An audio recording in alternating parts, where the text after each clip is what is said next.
नमस्कार दोस्तों। चुनाव आयोग जवाब मांगता है, इनकम टैक्स डिपार्टमेंट जवाब मांगता है, सीबीआई जवाब मांगती है, तमाम संवैधानिक संस्थाएं और जांच एजेंसियां जवाब मांगती हैं। किससे? कांग्रेस पार्टी से, राहुल गांधी से, इंडिया गठबंधन के तमाम सारे दलों से, उनके नेताओं से।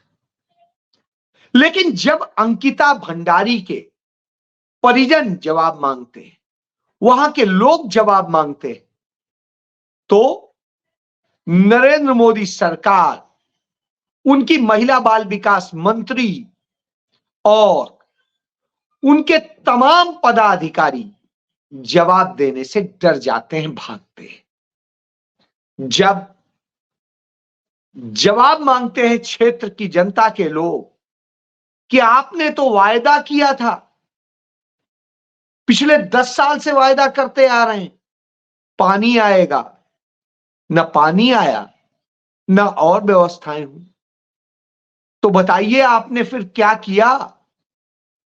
तो साहब वो लड़ने लग जाते हैं। और जब नरेंद्र मोदी सरकार के जल संसाधन मंत्री रहे गजेंद्र सिंह शेखावत से, उनके क्षेत्र की जनता जवाब मांगती है कि आपने क्या क्या कहा था,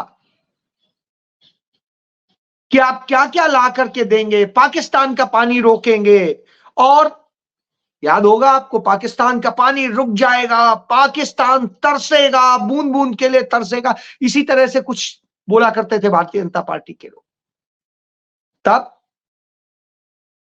और आज क्या हुआ?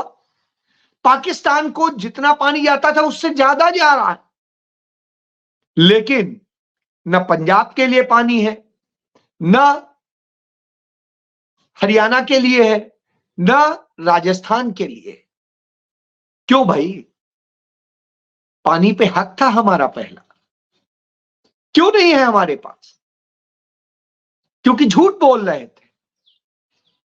वहीं सवाई माधोपुर पे वहां के एक सांसद, याद करिए कितने ड्रामे करते थे, कोविड में के दौरान जो है कीचड़ में अपने को लपेट रहे थे और जाने क्या क्या बता रहे थे जयपुरिया साहब। और स्थिति क्या है आज, जब जनता उनसे जवाब मांग रही है तो कोई जवाब नहीं। यही सच है कि जो कहते थे हम जवाब देंगे, वो जवाब नहीं दे सकते। जब इस देश की जनता जवाब मांगती, वो कहती जवाब दीजिए कि आपने कहा था कि 2 करोड़ रोजगार देंगे हर साल, क्या हुआ? तब बोलते हैं कि जवाब नहीं है।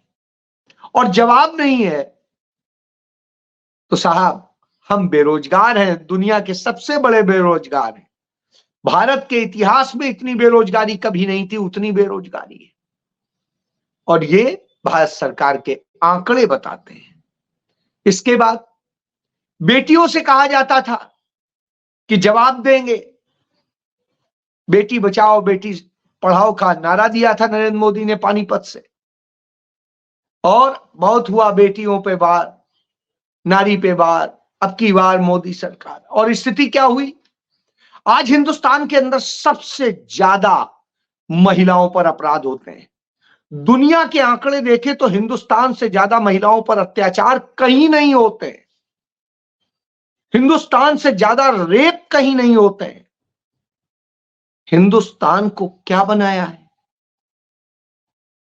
और जिस तरीके से रेप करके हत्याएं कर दी जाती हैं, वो मोदी राज में ही हो रहा है। इसके बाद लोग पूछते हैं कि आपने विकास का नारा दिया, तो विकास कहां है, किसका है, कब हुआ, कहां हुआ, यह तो बता दीजिए। तो बताने के लिए सिर्फ उनके पास तो कुछ होता नहीं, लेकिन सरकारी आंकड़े बताते हैं कि विकास हुआ है। अंबानी का, अदानी का, दूसरे और नरेंद्र मोदी के चहेते पूंजीपतियों का विकास हुआ है काले धन वालों का, विकास हुआ है भारतीय जनता पार्टी को चंदा देने वालों का, विकास हुआ है क्रिमिनल्स का, विकास हुआ है उन लोगों का जो लूटते हैं, जो काला बाजारी करते हैं, जो घटतौली करते हैं, जो मुनाफाखोरी करते हैं, उनका विकास हुआ है। और गया किसका है? जो ईमानदारी से काम करता है। कहते थे काला धन आएगा। आज जस्टिस नागरत्ना ने अपने एक संबोधन में स्पष्ट कर दिया कि वह उस बेंच की सुनवाई वाली बेंच की पार्ट थी, जस्टिस थी कि जिसमें नोटबंदी पर बात हुई थी। और उन्होंने कहा जो आंकड़े आए उसके मुताबिक 98% धन तो उस समय तक आ चुका था, नोट आ चुके थे और वो व्हाइट थे। तो ब्लैक मनी कौन सी? यानी ब्लैक को व्हाइट करने का ये पूरा नोटबंदी थी। जब वो ये कहती हैं तो हमें राहुल गांधी का बयान याद आता है। राहुल गांधी ने कहा था यह देश का सबसे बड़ा घोटाला साबित होगा, यह ब्लैक मनी को व्हाइट करेगा और चंद पूंजीपतियों को फायदा देने के लिए, चंद लोगों को फायदा देने के लिए यह खेल है। आज साबित होता है कि यह खेल है। और यही नहीं, यह भी साबित होता है कि यह सबसे बड़ा घोटाला था। लेकिन नरेंद्र मोदी सरकार में एक घोटाले के बाद दूसरा, दूसरे के बाद तीसरा, तीसरे के बाद चौथा, चौथे के बाद पांचवा, इतने घोटाले हो गए कि किन किन घोटालों को आप गिने। तो घोटालों की जो फहरिस्त है इतनी लंबी है। और इस समय अभी उसी फहरिस्त में जो है चर्चा हो रही है लगातार, जो इलेक्ट्रोल बॉन्ड के जरिए जिस तरीके से खेल किया गया, और इसको लेकर के निर्मला सीतारमण के पति देव कह ही चुके हैं कि यह भारत का ही नहीं दुनिया का सबसे बड़ा घोटाला, जो इकोनॉमिस्ट है। इसके बाद यदि आप बात करेंगे तो आप देखेंगे कि जिस तरीके से चाहे सड़क पे चलिए, चाहे दूसरी जगह चलिए, सब जगह घोटाला।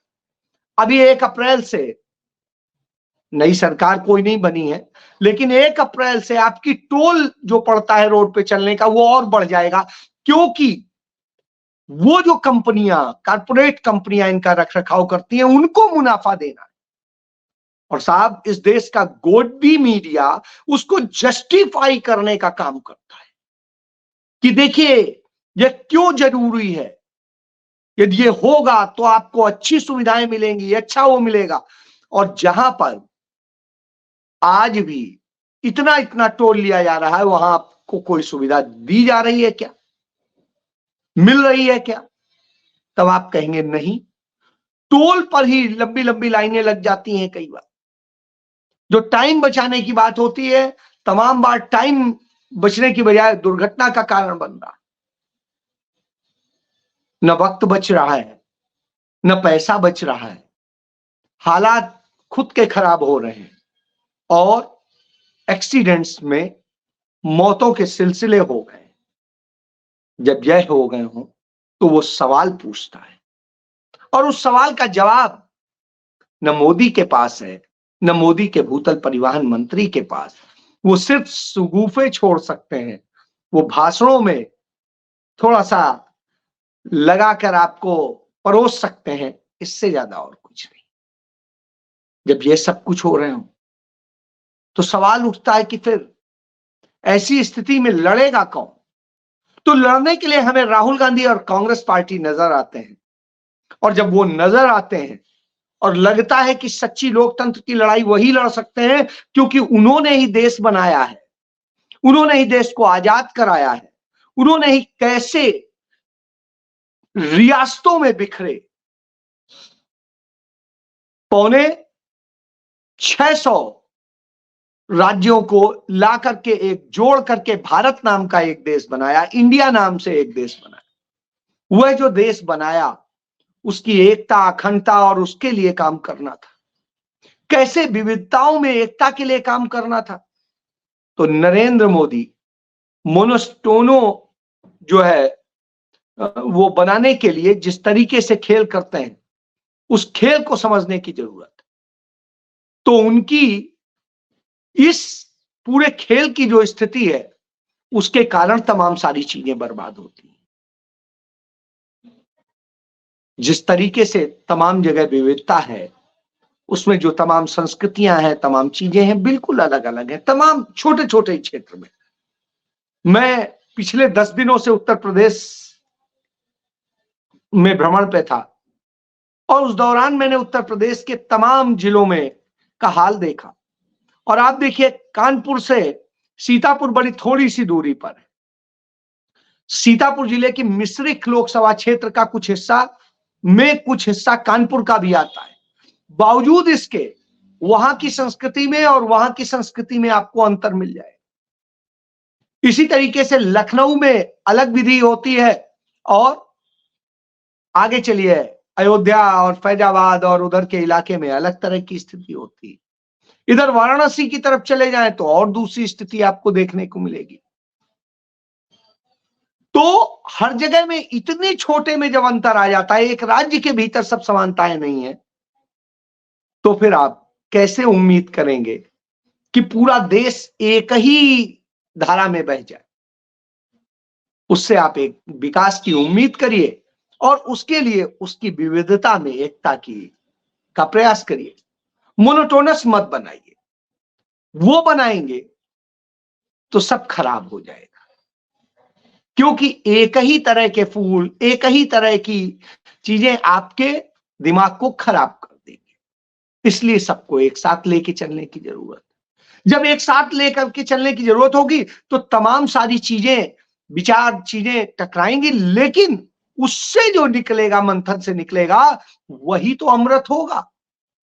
यही तो सिखाया था हमारे पूर्वजों ने, यही धर्म ग्रंथ सिखाते हैं कि आप जब समुद्र का मंथन करते हैं तब कहीं कुछ निकलता है, लेकिन जब आप मंथन ही नहीं करेंगे, सिर्फ एक ही चीज ले लेंगे, तब तो कुछ नहीं निकलेगा।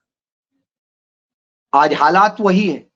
तो इसलिए जो विकसित भारत 1947 का 2047 का एक सपना दिखाया जाता है, वो सपना कोरा झूठ पर टिका हुआ है, क्योंकि नरेंद्र मोदी सरकार झूठे आंकड़े पेश करने के लिए कुछ भी करती।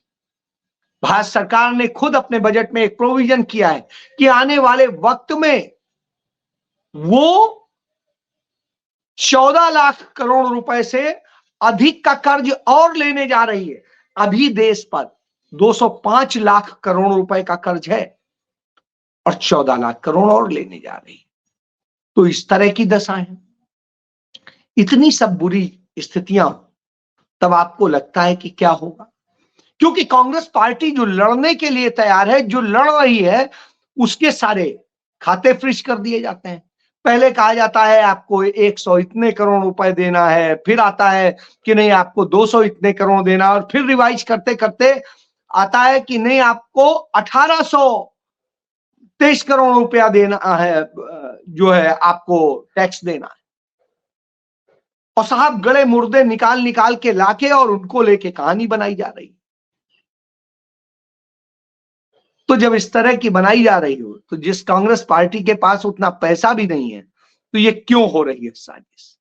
वास्तव में यह साजिश है कि कैसे कांग्रेस पार्टी की मान्यता ही रद्द करा दी जाए, क्योंकि जनता के बूते, जनाधार के बूते, लीडरशिप के बूते तो नहीं करी जा सकती है। तो इसलिए कांग्रेस की मान्यता कैसे खत्म करा दी जाए, और जो कांग्रेस की लेगेसी है, जो कहती है कि हमने इस देश को आजाद कराया, हमने 1885 से लेकर लगातार लड़ाई लड़ी है आपके लिए, हम आपको बनाने में लगे रहे, देश को आजाद कराने के बाद कैसे हमने देश बनाया, इन सब का, इस लेगेसी को खत्म कर दिया जाए। क्योंकि कांग्रेस ही नहीं रहेगी तो आप बताएंगे क्या। जो कांग्रेस मुक्त भारत का सपना है, उस सपने के लिए यह करने की साजिश रची जा रही है। जब यह साजिश रची जा रही हो तो जनता भी जवाब देती है, जनता के भी मन में आता है।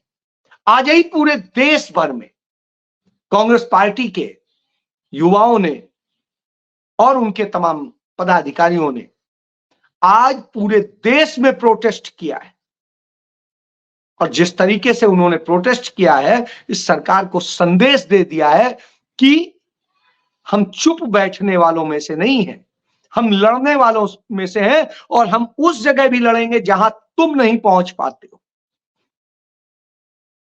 तो इससे आप समझ लीजिए, आज लगातार वो बातें सामने आ रही हैं जो राहुल गांधी कहते थे, इसलिए ये सारे खेल किए जा रहे हैं। राहुल गांधी ने कहा था कि 2000 वर्ग किलोमीटर से अधिक की जमीन नरेंद्र मोदी ने चीन को सौंप दी है। अब सामने आ रहा है, सोनम वांगचुक ने स्पष्ट तौर पे कहा लद्दाख में कि नरेंद्र मोदी सरकार के दौरान 4000 वर्ग किलोमीटर जमीन कब्जा करा दी गई है, और उन्होंने उसका तमाम ब्यौरा दिया। निश्चित रूप से लद्दाख के तमाम सारे लोग इसके साक्षी हैं। तब वही बताते हैं कि हम पर अब यह कह के हमला किया जाने लगा, जो भाजपा के लोग कभी हमें अपना बताते थे कि तुम तो गद्दार हो, सच बोलना यदि गद्दारी है तो हां मैं हूं, देश के लिए बोलना यदि गद्दारी है तो मैं हूं। तो जब इस तरह से आवाज उठने लगे तो आप समझ लीजिए कि भाजपा का जनाजा निकलने वाला है। यही वजह है कि भारतीय जनता पार्टी अब नैरेटिव बनाने के लिए आधारहीन लोगों को, नामों का इस्तेमाल करने के लिए तमाम लोगों को अपने साथ शामिल करती। तो इस पर हमारे एक मित्र ने बड़ी अच्छी टिप्पणी की, उनका कुछ समय बाद तो यह हालत हो जाएगी कि भारतीय जनता पार्टी किसी नेता के कुत्ते को अपनी पार्टी में शामिल कराने का पट्टा डालेगी और कहेगी देखो हमने उसका ये कुत्ता शामिल करा लिया। आप इससे समझ लीजिए इस स्तर पर ये उतर आए। उदाहरण दे देता हूं, कांग्रेस पार्टी के एक बहुत सीनियर नेता हैं शिवराज बी पाटिल, जो देश के गृह मंत्री भी रहे, और भारतीय जनता पार्टी के ही लोगों के शोर मचाने के कारण उन्हें इस्तीफा देना पड़ा था। और उन्होंने साफ कहा था मुझे मेरी पार्टी ने सब कुछ दिया है, तो मैं मरने तक कांग्रेस ही रहूंगा। उनके बेटे शैलेश पाटिल आज भी कांग्रेस में, उनकी बहू जो कभी भी राजनीति में नहीं रही, उन्होंने ये बात कही भी कि मैं कभी भी राजनीति में नहीं रही, मैं सामाजिक जीवन में थी, पहली बार जिंदगी में भारतीय जनता पार्टी को मैं ज्वाइन कर रही हूं, और उन्होंने अपनी बात कही। लेकिन भारतीय जनता पार्टी ने ऐसे प्रस्तुत किया कि कांग्रेस पार्टी को बड़ा झटका, उनकी बहू उसमें शामिल। उनकी बहू खुद कहती है वो कांग्रेस पार्टी की ना तो कभी सदस्य रही, ना कभी कोई पदाधिकारी रही, ना कोई पद पे रही। तो साहब जो रहा ही नहीं उससे कांग्रेस को क्या झटका लगेगा, और जिसका अपना कोई जनाधार नहीं, जो उनके ससुर साहब का जनाधार है वो कांग्रेस में होने की, सिपाही होने की बात करते हैं। तो इससे आप समझ सकते हैं कि इस तरह से साजिश हो रही। वही कांग्रेस पार्टी में कौन आ रहे हैं, वो आ रहे हैं नेता जो वहां के जनाधार वाले भारतीय जनता पार्टी के नेता हैं, और वो लोग आके ज्वाइन कर रहे हैं।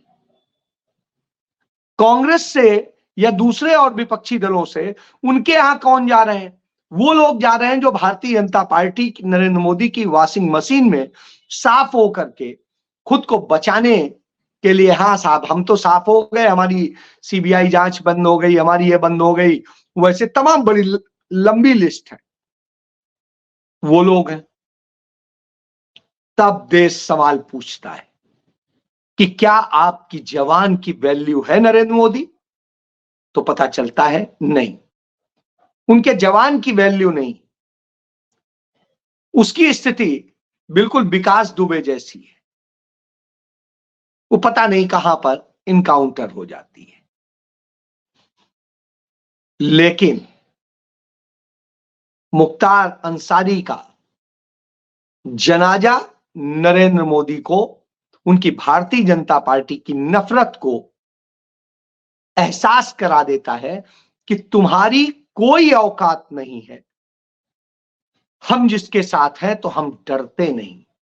और इसीलिए उनके बेटे ने उनके अंतिम जनाजे के वक्त में भी उनकी मूंछ को पूरा ताव दिया और हजारों हजार उनके चाहने वाले वहां पर पहुंचे, पुलिस की लाठियां भी खाई, रोका भी गया, सब कुछ किया गया, बावजूद इसके वो उन्हें मिट्टी देने पहुंचे। और प्रशासन, सरकार, नरेंद्र मोदी और योगी की सरकार उन्हें मिट्टी न नसीब हो इसकी कोशिश कर रही थी। तो यह अंतर होता है, वह अंतर हमने स्पष्ट तौर पर देखा। जय हिंद।